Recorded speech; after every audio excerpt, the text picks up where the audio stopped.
Dinosaurs. Fun, fact, and fantasy.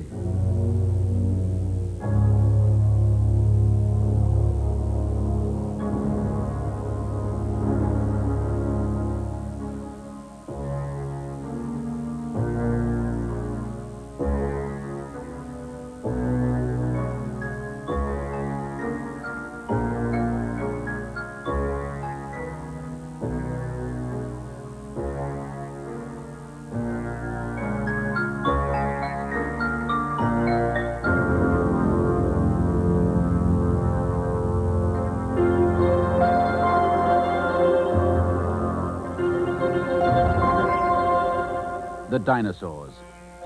You've seen them on TV, in films, and in comic books. But what were they really like? And where did they live?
To find out everything you ever wanted to know, we have to go right back in time, back over 150 million years.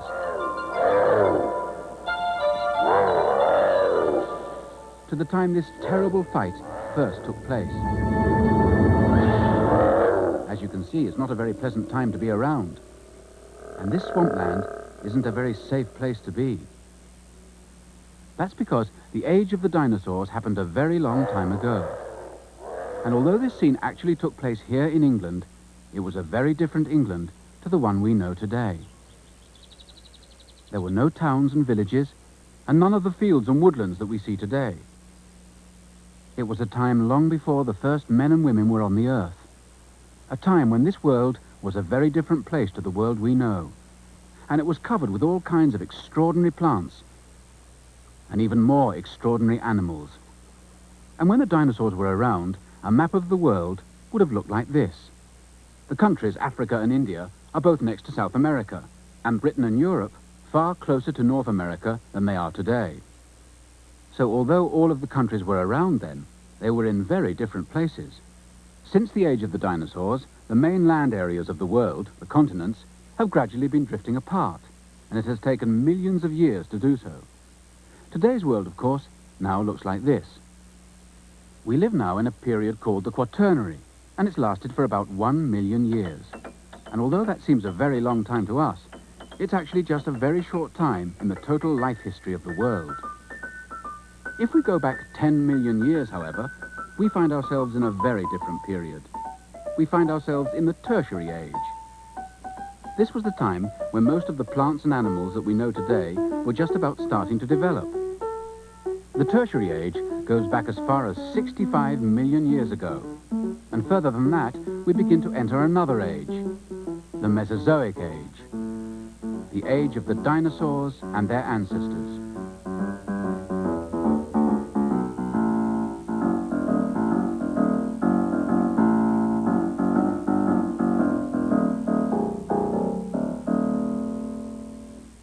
During the Mesozoic Age, the age of the dinosaurs, the weather was rather warmer than it is today. As we have seen, the countries of the world were all much closer together, and so there was very little difference between the different seasons. As a result, all kinds of plant life could grow all the year round in very hot conditions to provide food and shelter for all kinds of weird and wonderful animals, including, of course, the dinosaurs. Just look at them. Did you ever see such wicked eyes? Did you ever see such fearsome teeth? Did you ever see such a terrible face? Here, I beg your pardon? A crocodile? What are you doing here? What do you mean, what am I doing here? This is where I live. But you're not a dinosaur, you're a crocodile. Well, all right, if you want to get technical, I'm not a real dinosaur. But me and all the other crocodiles in the world are descended from the same group of animals as the dinosaurs. Most of my ancestors were around during the age of the dinosaurs. In fact, I remember my great-great-great-great-great-great-great-great-great-grandfather telling me that his great-great-great-great-great-great-great-grandmother said she could remember them quite clearly. So you know all about them? Anything you want to know, I'm your man, or rather, I'm your croc. Because man didn't arrive on the scene until much later, as you know. Dill's the name, descended from chaps like this Teleosaurus. Ooh, those fearsome-looking set of teeth lurking down there on the riverbank. But this is amazing. Do you mean to tell me that all the crocodiles in the world are directly related to the dinosaurs? That's what I was trying to say. That my great-great-great-great-great-great-great-great-great... Oh, no, hang on. I'll tell you another way. About 250, a million years ago, this great big gruesome creature began to grow and grow. It was called the Thecodontian. It made reptile history, 'cause the fierce old Thecodontian began the dinosaur dynasty. Now there were all kinds of dinosaurs, as you will shortly see. And related to the dinosaur is the crocodile. Yes, you're right, that's me. Yes, you can tell by the shape of our muscles, and you can tell by the snap of our jaw. You can tell by the way we go hunting at night, and the way that we stun with our tail when we fight. Oh, I could tell you so much more, how I'm related to a dinosaur. Woo!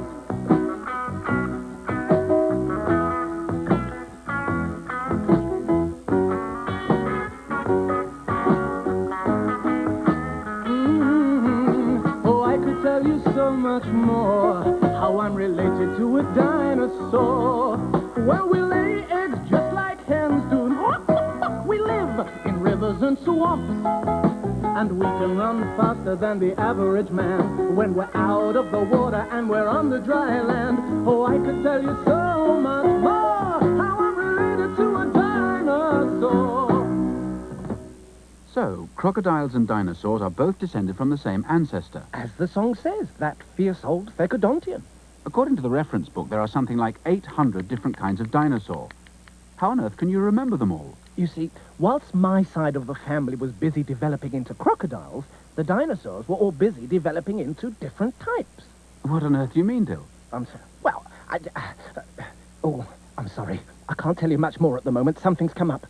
And it looks very much like a Brachiosaurus to me. So who's that with it? That's a Thecodontosaurus. Let's hope neither of them saw us. Shh, and pay attention, because these two are the biggest and the smallest members of one of the different dinosaur groups I was telling you all about.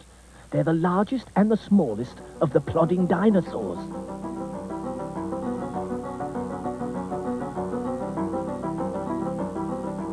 Now, these two, on the other hand, are the biggest and smallest of the bird-footed dinosaurs.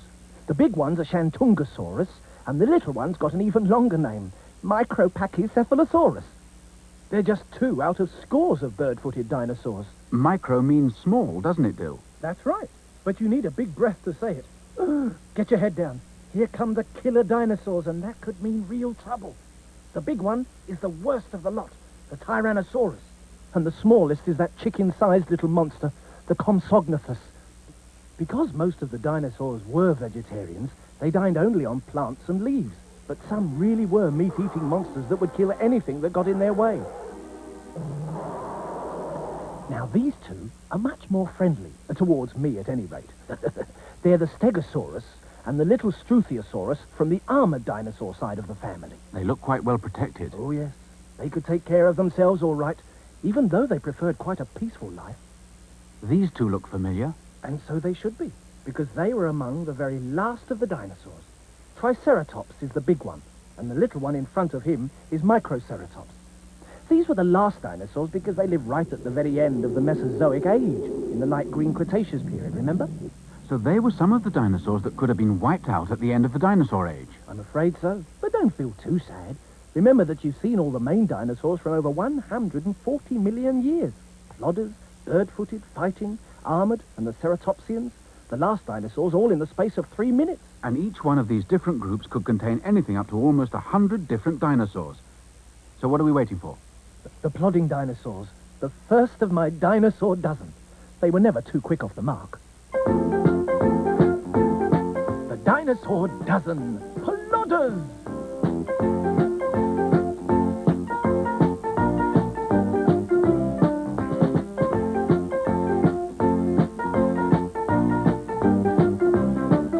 Now here are some most very strange dinosaur names. Try to say them out loud and then say them again. Diplodocus, Volcanodon and Plotiosaurus, Iguanodon, Deinonychus and Tyrannosaurus, Triceratops, Dilophosaurus and Hypsilophodon with Torosaurus, Stegosaurus. That's about enough of them. Baby Camosaurus, Thickodontosaurus, Massospondylus, Volcanodon, Platiosaurus, Brachiosaurus, Cetiosaurus, Brachiosaurus, Apatosaurus, Mamanchisaurus, Diplodocus, Supersaurus. Well, Dill, you know them all personally so much better than I do. Which of the dinosaurs is your favorite? Well, since you ask, I must admit, I've always had a bit of a soft spot for the plodders, the brontosaurs. They've always seemed to me to be exactly what a dinosaur should be. None of you rushing about, just slow and stately, plodding from one place to another. And for someone like me, who can barely reach more than 3 feet off the ground, just imagine the kind of view you'd get if you were a giant brontosaurus. Yes, that's the dinosaur I'd like to be.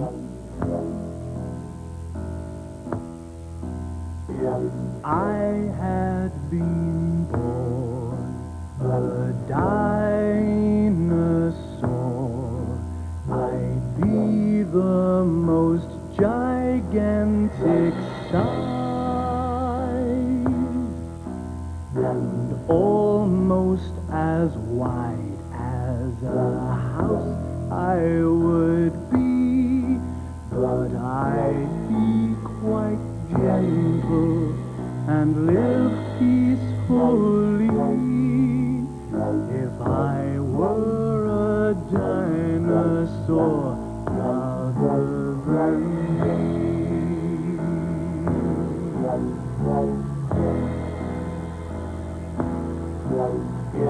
I had been born a dinosaur. My neck would be extremely long, so I could eat leaves from very high trees, as well as small plants on the ground near my knees. If I were a dinosaur rather than me.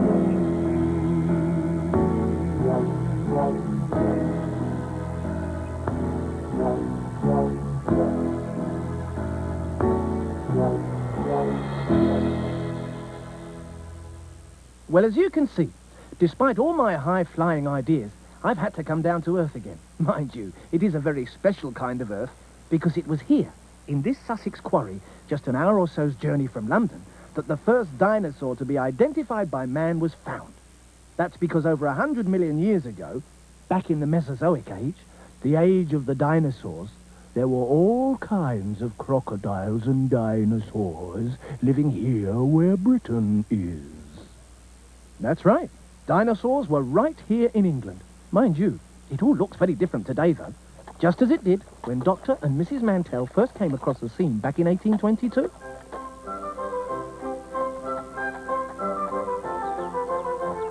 Dr. Mantell had come to visit a patient of his just along the road. And as it was such a beautifully warm summer's day, his wife Mary had come along for a ride.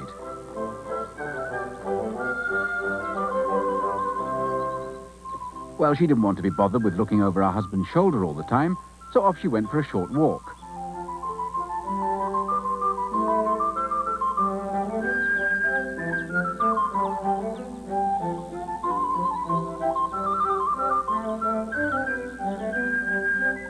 But barely had she begun than her attention was drawn to the middle of a pile of rubble being used to mend the road.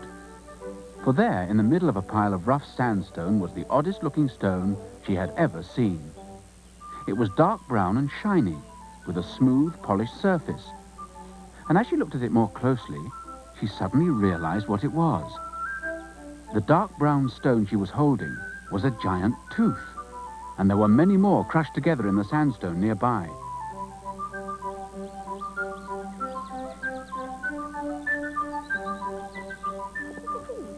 She rushed to tell her husband of her amazing find. There could be teeth. Where did you find them? Down the lane. And together they traced the source of the mysterious giant teeth back to a local sandstone quarry.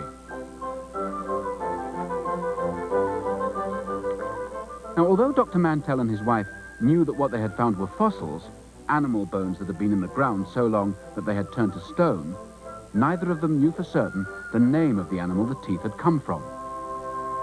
This was hardly surprising, for ever since the 17th century, people had been finding strange bones and fossils in the soil and stones of the south of England. Some thought them to be the remains of a race of giants that once lived in the area. Others believed them to be all that was left of a mythological collection of devils, dragons, and fairy tale monsters. Well, the Mantells knew a little more than that. They remembered barely a dozen years earlier a girl called Mary Anning, who lived in the Lyme Regis area of Dorset in southern England.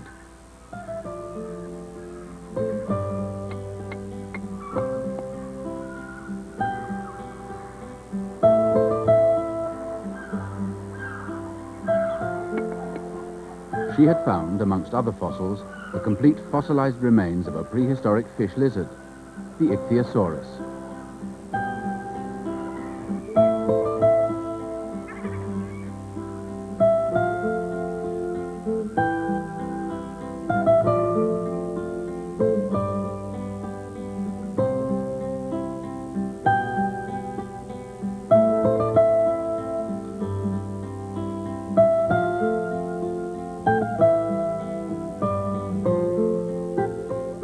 And because Dr. Mantell knew that, like the lias rock that Mary Anning had found her fossils in, the sandstone rocks surrounding the teeth were very old, going back almost 100 million years, he knew that the teeth must have come from the same period of prehistoric time. But how could a thing as solid as a tooth find its way into something as solid as a rock? The answer is that when the tooth first fell into the rock wasn't rock at all, but simply a layer of rather sandy mud lying at the bottom of a stream or a swamp. You can see exactly what happens if you pour plaster into a dish and then drop a chicken bone into it.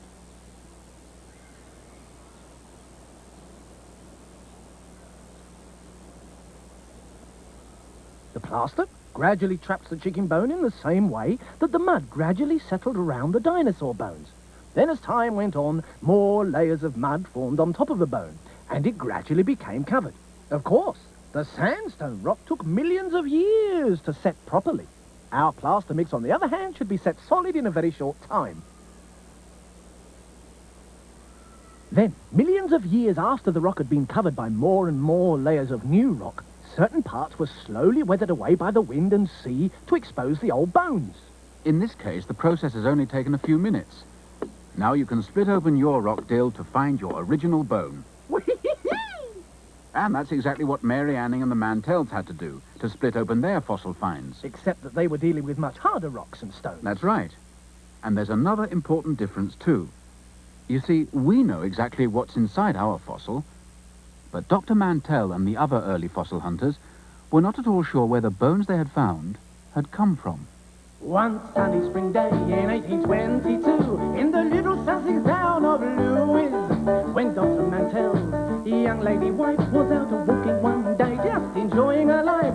What did she see? Here, there on the ground, something dark and shiny and brown. It was the very first tooth of a dinosaur, the very first tooth that was found. Well, time went by, more teeth and bones were found, but nobody knew quite what they were. There was much speculation as to what they could be. Dr. Mantell and his wife said, "Oh, dearie me, what have we taken out of the ground? Perhaps we should have left things alone. Well, we've never seen anything like these before. Just what do we make of these bones? Was it a great big dog? Was it a fierce old giant? Now how will we ever know?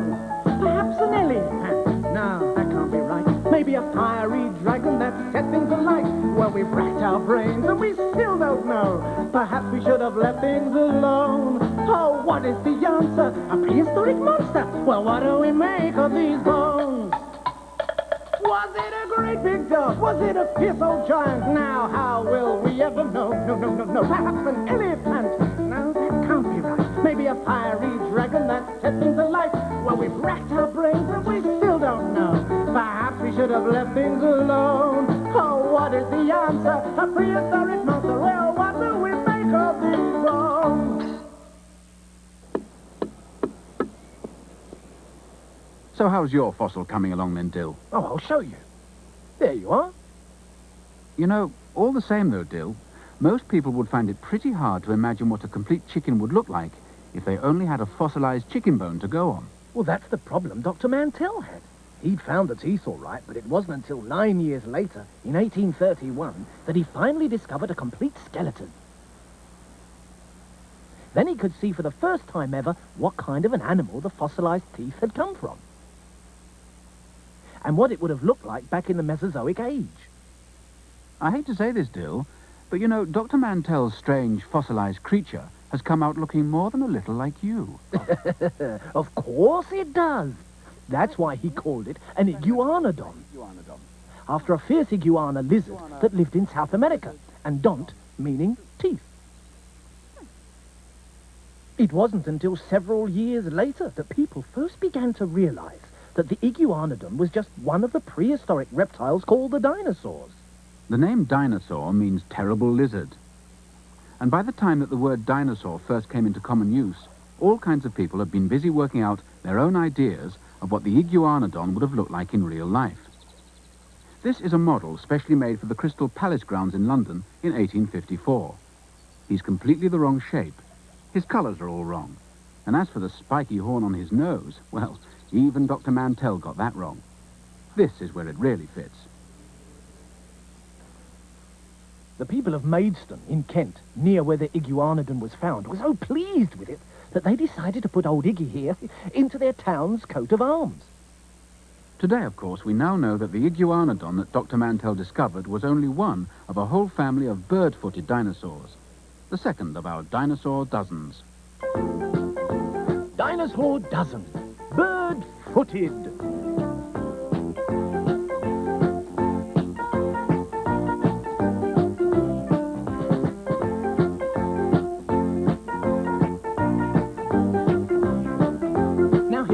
Once again, those dinosaur names, try to say them out loud and then say them again.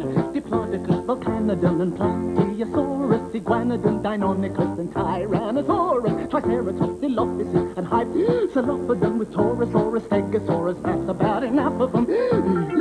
Lesothosaurus, Hypsilophodon, Pachycephalosaurus, Procerolophus, Hadrosaurus, Parksosaurus, Anatosaurus, Corythosaurus, Parasaurolophus, Lambiosaurus, Iguanodon, Shantungosaurus.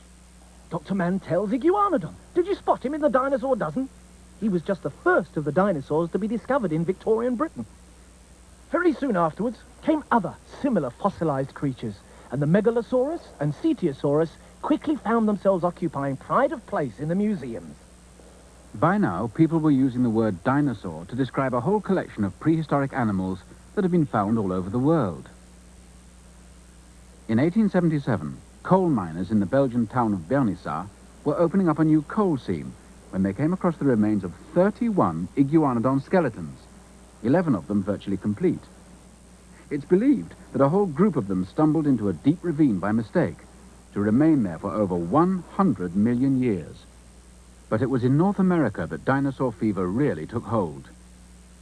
Here are some of the numerous places they've been found.